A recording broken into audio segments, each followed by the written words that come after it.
월요일 날 우리도 증시에 패장을 했는데 우리 쪽 지수는 그렇게 나쁘지 않았어요. 코스피는 하락을 했지만 코스닥은 월말에 연초 1월 효과 때문에 개별주 중심, 특히 이제 바이오 중심으로 해서 상승을 했고 이제 그 저녁에 미국 증시 개장을 했는데 전날 하락한 데 이어서 마지막 날 미국 증시는 다시 한번 하락을 해서 적잖게 당황스러운 그런 상황이 발생을 했습니다. 나스닥이 전날에 이어서 재차 하락을 해서 19,310을 기록을 했고 3대 지수 모두 이제 하락을 한 그런 상황이에요. 좀 당혹스럽다는 이야기가 연말에 이제 그 크리스마스 이브 날 산타랠리의 기대감을 키웠고 연말에 이렇게 크리스마스 이후에 이거래일 이렇게 급락을 한 이런 경우가 거의 없었거든요. 뉴욕 증시에서 이제 산타 랠리라 하면 이제 1월 두 번째 거래일까지를 이야기를 하는데 보통 이게 한 1%대 중반 정도 상승 가능성이 굉장히 높은 어, 그런 확률을 이제 보이고 있었는데 이 거래일 정도까지 깊은 조정을 보인다는 것은 굉장히 의외스러운 그런 상황이고요.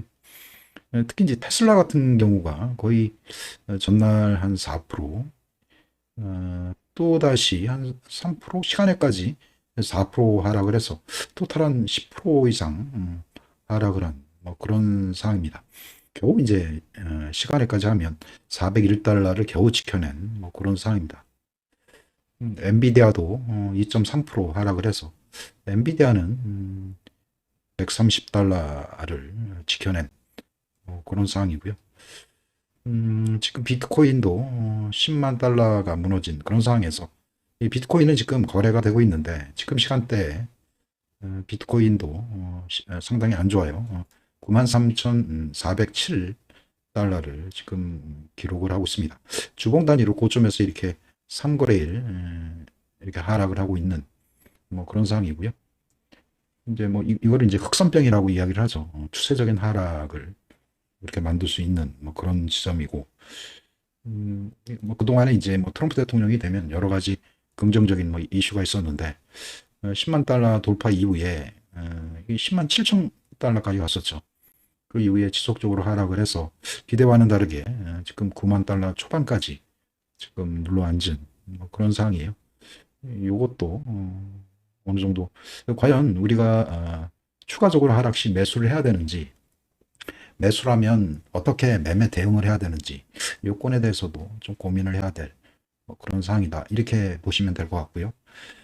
어, 지금 미국도 1월 두 번째 거래일까지 확률적으로 보면 연초에는 연말에 2거래일 이상 하락을 했기 때문에 연초에는 확률적으로 오를 확률이 크다. 이런 생각들도 하는 경우가 있습니다. 실제 미국 전문가들도 내년 초에는 이런 위험자산, 비트코인이라든가 그 다음에 기타 이런 테크백 이 종목도 연초에는 다시 반등으로 이어질 수 있을 것이다. 이런 이야기들을 하고 있거든요. 그래서 이런 사항에 대해서도 한번 생각을 해보는 그런 시간을 갖도록 하겠습니다. 우리 증시는 연기금이 27일 그리고 월요일 날에도 일부 매수를 했고 특히 1월 효과는 보통 이제 개인들이 만드는 그런 상황이어서 지금 특히 기관들이나 외국인들보다는 아무래도 개인들의 매수를 추종을 하는 기관들의 어떤 수급에 영향을 받는다 이렇게 생각을 하는데요. 아무래도 바이오 섹터라든가 이런 쪽에서 1월 효과를 기대를 할 수 있다. 이런 기대감으로 바이오 종목들이 일부 월요일 날 좀 상승을 많이 했습니다.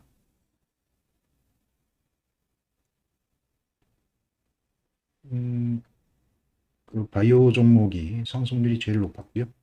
전반적으로 여러 가지 우리나라 불확실성 때문에 여러 섹터들이 하향을 많이 보인 이런 상황이었고요. 그나마 이제 조선 섹터가 좀 버텨나가는 그런 상황이었고요.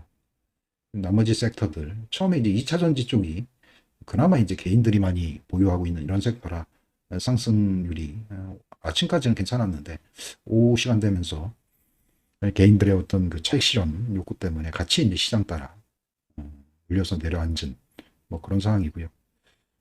조선 섹터가 아무래도 강달러라든가 이런 쪽에 영향을 받아서 올해는 아마 중심 섹터가 되지 않겠나 뭐 이런 의미에서 그나마 월요일 날에 좀 견뎌낸 그런 섹터라고 볼 수가 있고요. 그 다음에 바이오 섹터 이쪽은 1월 효과 내일 이제 첫 거래일이기 때문에 아마 10시부터 개장하는 걸로 알고 있거든요. 바이오 톱10 요게 이제 내일은 1월 효과 기대감 때문에 아마 상승을 할 수 있지 않을까 뭐 이런 생각을 해볼 수가 있겠습니다.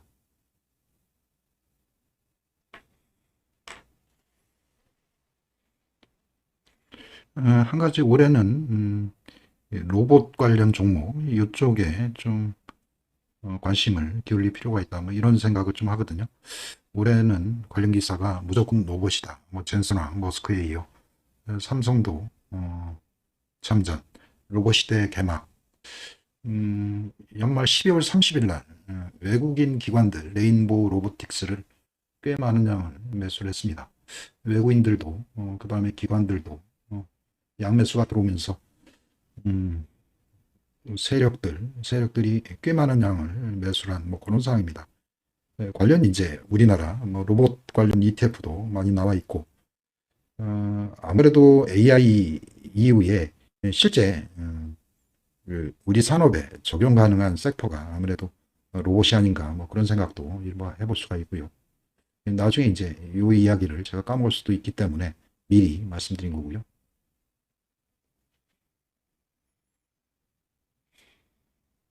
올해 1분기에도 뭐 달러 강세가 지속될 전망이다. 뭐 이런 기사가 있고요.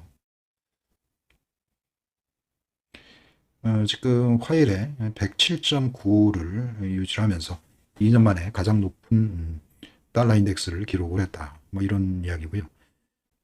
2024년에 강력한 상승을 예고하고 있고 연간 달러가 6% 급등을 하고 있고 이러한 원인이 내년도 금리 인하 규모가 연준의 어떤 그 매파적 신호에 반응하고 있어서 2025년 금리 전망을 100베이시스 포인트에서 지금 50베이시스 포인트로 금리 인하를 전망을 낮췄고 특히 도널드 트럼프 대통령의 규제라든가 그다음에 감세, 그다음에 관세, 그리고 엄격한 이민 정책, 그리고 경제 성장 촉진, 인플레이션 유발, 그리고 미국 수익률 상승 유지 이런 것들의 영향으로 지금 달러 강세가 지속될 전망이다. 뭐 이런 거고요. 우리나라 원화에 대한 이야기가 뭐 지속적으로 나오고 있습니다. 여기 이제 특이한 점은 신흥 아시아에서 가장 약한 통화로 2008년 이후 최악의 해를 기록했다. 뭐 이런 이야기거든요. 그러니까 2008년도 이후에, 그러니까 외환위기 이후에 가장 환율이 높은 그런 상태로 유지되고 있다. 뭐 이런 이야기고 지금 작년만 12% 이상 하락을 했다. 뭐 이런 이야기예요. 그러니까 달러가 지금 6% 급등을 했는데 우리는 6% 급등한 거에 비하면 한 2배 정도 상대적으로 약세를 보였다. 뭐 이런 이야기가 되거든요.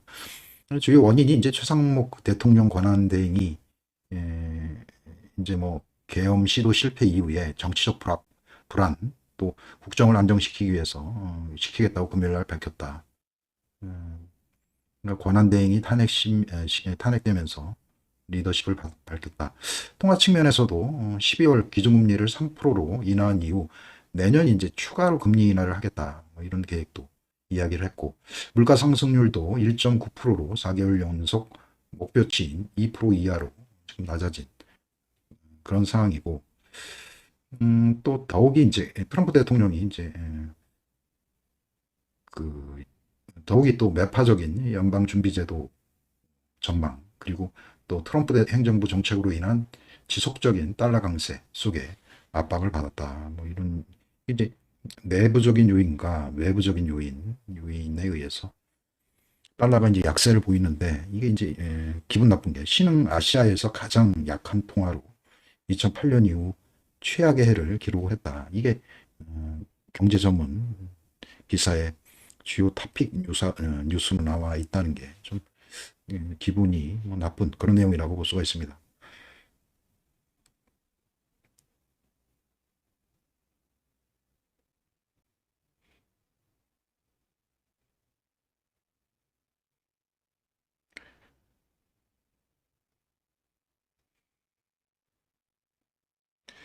지금 우리나라 기사가 다른 때보다 굉장히 많이 나오는 뭐 그런 상황이에요. 지금 최근에 뭐 항공기 사고와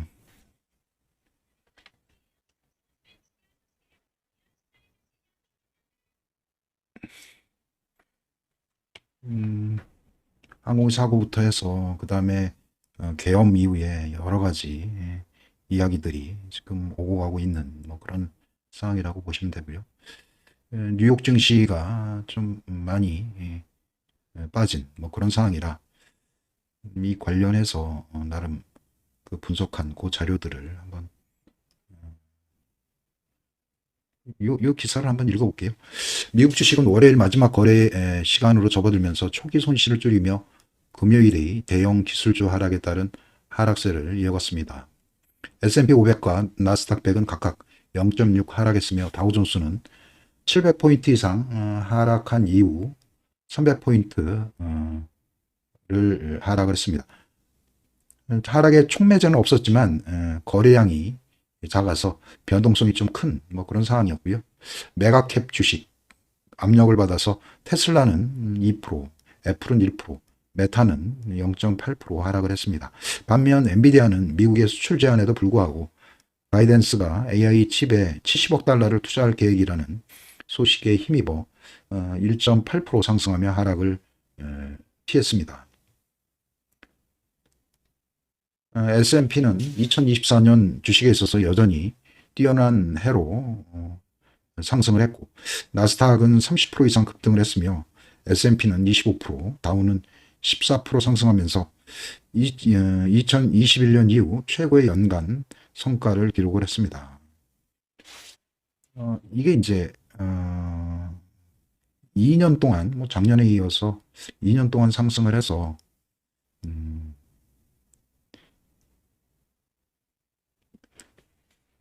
연달아서 이렇게 상승한 이런 경우는 거의 그 드문 뭐 그런 상황이라고 이야기를 합니다.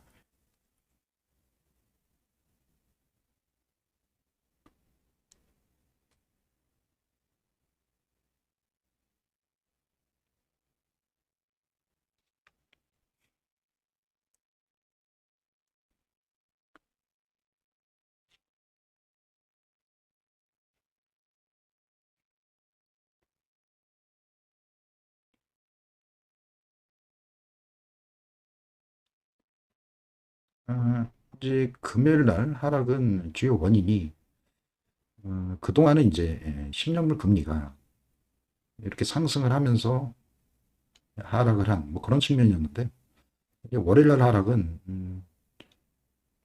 지금 금리가 10년물 금리가 하락을 했음에도 불구하고 어, 비트코인이라든가 그 다음에 US 테크 100이 동시 하락을 한 뭐 그런 상황이에요. 요거는 이제 미국 연기금에서 일부 리발란싱이 있지 않았나 뭐 이렇게 생각을 하고요. 최종적으로 이제 연말에 그동안 많이 오른 미국 주식을 어느 정도 매도를 하고 미국의 그 장기 채권 위주의 어떤 리발란싱이 있지 않았나 뭐 이런 생각을 해볼 수가 있고요. 여기 이제 대상이 비트코인하고 미국 테크 기업들을 팔아서 장기 채권인 10년물 채권을 매수를 해서 이렇게 채권 금리가 좀 떨어지지 않았나 이런 생각을 좀 할 수가 있거든요. 이때도 이제 이런 현상이 일어나서 아마 연기금이 뭐 1차 지금 최종적으로 2차 마무리가 된 것 같아요. 지수 측면으로 보면 이제 이게 어, US 테크 100 이게 이제 초록색이거든요. 이 저점을 깨고 내려가서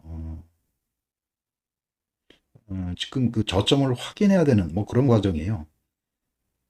지금 비트코인도 똑같죠. 비트코인도 요때 이제 저점이 이렇게 나와 있는 이런 상황이고요. 비트코인은 지금 9만 3천 달러 정도 뭐 저점을 좀 확인해야 되는 뭐 그런 상황이라고 이렇게 보시면 되겠습니다. 일단은 10년물이 월요일 날 좀 하락을 해서 4.5%대로 지금 하락을 한 뭐 그런 상황이었고, 이게 이제 연말이 돼서 리발란싱이 이제 최종적으로 2차에 걸쳐서 미국 연기금이 조정이 완료된 그런 상황이고, 이 연말에 지금 산타랠리가 미국 거래일상 이제 내일하고 모레까지 이어진다고 하면 어떤 내일하고 모레 미국 증시를 확인을 해야 지금 올해 과연 미국 그 자산 시장의 어떤 추세를 확인할 수 있는 그런 상황이라고 보시면 될 것 같습니다. 아직까지는 지금 비트코인이 지금 상승을 못하고 최근에 이제 US 테크랑 같이 이제 움직이는 그런 경향을 비트코인이 보이고 있어서 아마 내일 증시에 따라서 비트코인의 어느 정도 방향성이 정해질 수 있지 않나 뭐 이런 생각을 해볼 수가 있겠습니다. 여기 이제 비트코인 저점이 91,484 달러거든요. 현재는 어느 정도 93,272달러를 현재 기록하고 있고,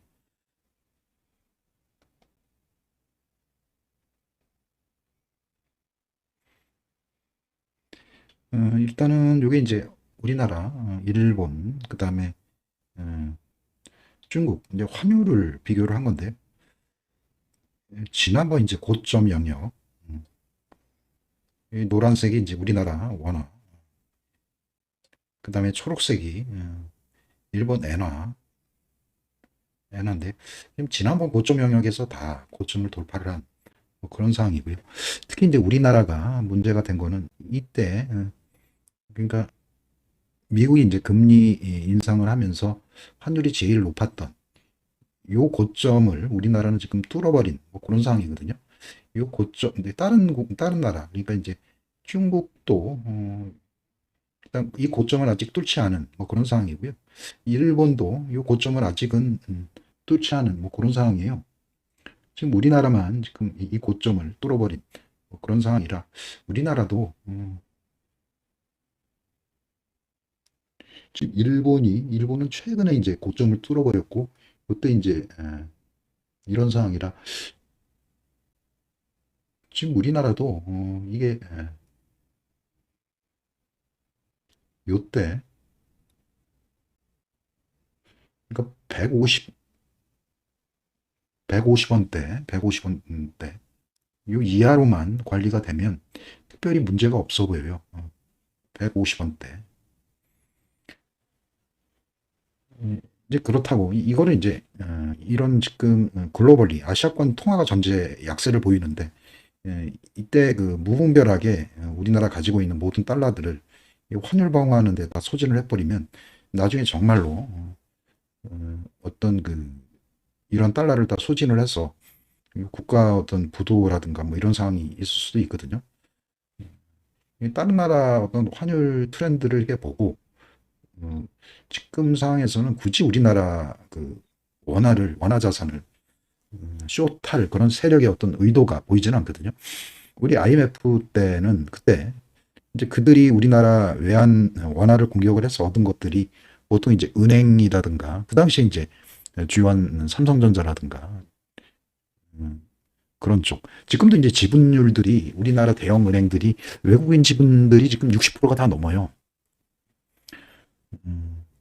근데 지금 만약에 우리나라에 남는 것들이 있다고 하면 보통 뭐 그들이 원하는 게 뭐 반도체라든가 뭐 자동차, 뭐 2차 전지 뭐 이런 쪽일 텐데, 우리의 이제 경쟁이 보통 달러 자본들의 어떤 음, 경계 대상이 이제 중국일 건데, 이 중국 자본들한테 이런 우리 핵심 이런 산업들의 어떤 노출이 되는 뭐 그런 상황들을 만들 필요가 있겠는가 뭐 이런 생각도 들고요. 음, 여기에 이제 그 IMF 때 우리를 공격을 해서 충분히 우리나라 어떤 알짜 자산들을 이미 그들이 많이 갖고 있기 때문에 추가적으로 우리나라한테 얻어서 그들한테 에, 얻어질 그런 이익들은 많이 없다고 생각을 하고요. 그리고 그 규모가 그리 크지 않기 때문에 추가적으로 얻어서 과연 우리나라를 부도나게 해서 그들한테 얻어질 어떤 부가적인 득은 많지 않다고 생각을 합니다. 어, 비트코인이 뭐 하락을 해서 지금 93,210달러를 지금 보이고 있습니다. 요게 이제 92,000달러가 중요한 게 한 번, 두 번, 세 번, 지금 네 번째 지지를 받고 지금 상승을 하고 있는 뭐 그런 상황이고요. 혹자는 올해 이제 뭐 25만 달러까지 갈 것이다. 뭐 이런 이야기도 있고 지금의 하락은 얼마 전에 미국 공화당 의원이 미국 전략자산과 관련해서 그 비트코인을 전략자산화하겠다 해서 그 법안을 발의를 했었는데 이 법안이 올해 뭐 자동 폐기가 됐다 뭐 이런 기사도 있고 지금 트럼프 취임까지 한 2주여일 남은 그런 상황인데요.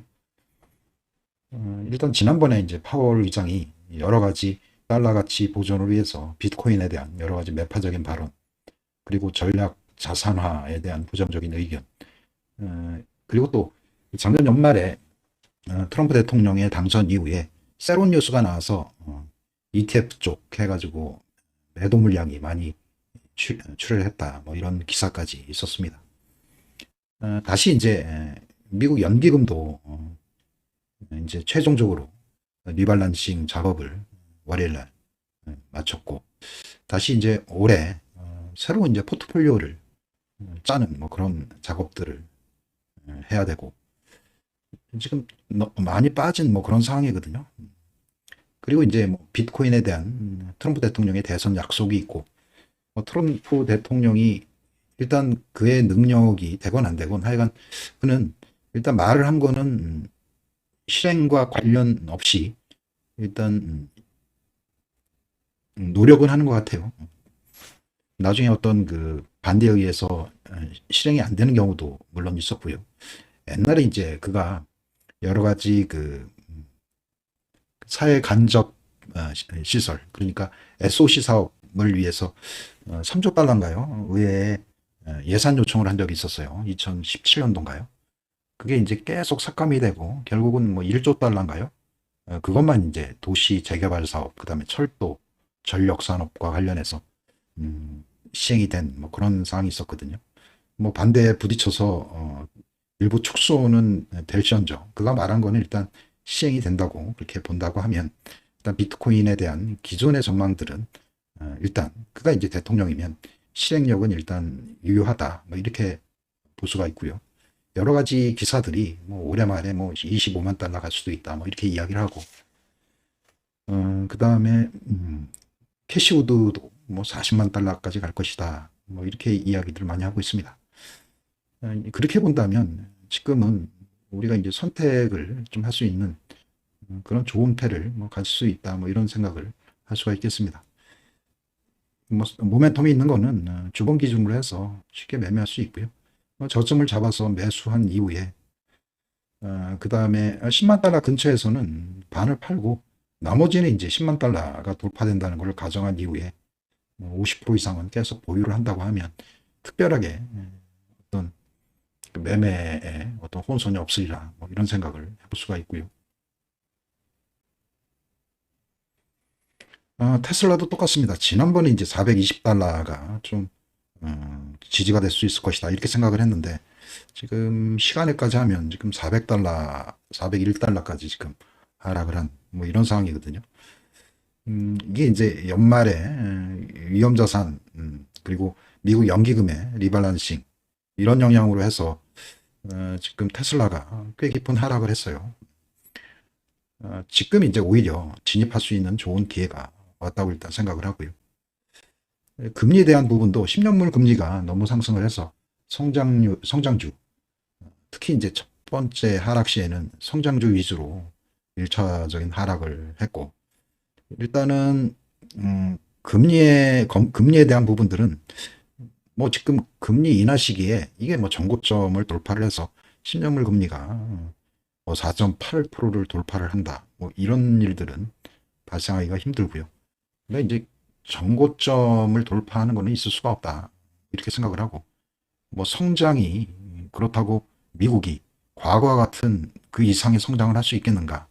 이런 것도 아닌 듯 싶어서 미국 10년물이 이제 어느 정도 고점 영역에 있다. 뭐 이렇게 생각을 하거든요.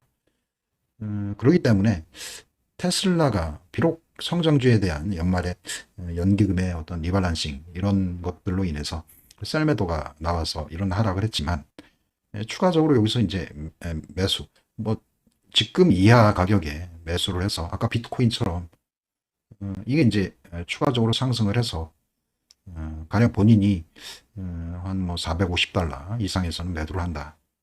이렇게 생각을 하고 그 다음에 450달러 이상은 지속적으로 500달러 이상까지 보유를 한다.